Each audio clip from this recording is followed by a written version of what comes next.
தொடர்ந்து இந்துக்கள் இழிவுபடுத்தப்படுகின்றார்கள். எப்படியெல்லாம் இழிவுபடுத்துகிறான்னு சொன்னா, கந்த சஷ்டி கவசம், கந்த சஷ்டி கவசம் யாருக்கு பாடுவோம்? யாருக்கு பாடுவோம் ஐயா? முருகனுக்கு பாடுவோம்.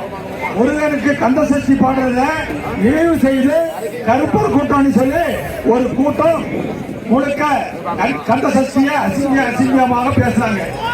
அதுக்கு அவங்க மேல இந்த அரசாங்கம் முறையான நடவடிக்கை எடுக்கல. ஆனால் இந்துக்கள் எப்ப மாதிரி அப்படியே இருக்க மாட்டாங்க. ஒரு விழிப்புணர்ந்தாங்க, இந்துக்கள் விழிப்புணர்ந்தாங்க. ஓட்டு சதவீதம் கூடினா கூட இல்லையா, ஓட்டு சதவீதம் கூடின உடனே கருப்பர் கூட்டத்துக்கு ஆதரவா இருந்தவர்கள் எல்லாம் இன்னைக்கு முத்தமிழ் முருகன் மாநாடு நடத்துறாங்க.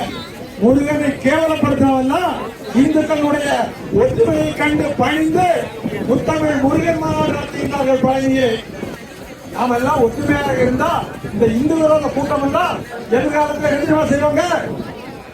பால் காவடி எடுப்பாங்க, பன்னீர் காவடி எடுப்பாங்க, புஷ்ப காவடி எடுப்பாங்க, சர்ப்ப காவடி எடுப்பாங்க, மச்ச காவடி எடுப்பாங்க. அதுக்கெல்லாம் நாம என்ன செய்யணும்? ஒற்றுமையாக இருக்கணும்.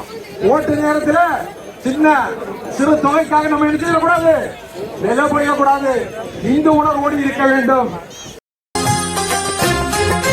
பிள்ளையாருக்கு செருப்பு மாலை போட்ட ஊருல பக்தி வளர்த்தது, பண்பு வளர்த்தது பிள்ளையார் பேரில. ஓடாத தேர ஓட வச்சது திருவாரூர்ல. தாய்மத பெருமை ஓங்கி உரைத்தது தமிழர் காதுல. மதம் மாற்றி வம்பு வழக்கு செஞ்ச ஊருல மார்பு நிமித்தி தீங்கு தடுத்தது நேருக்கு நேருல.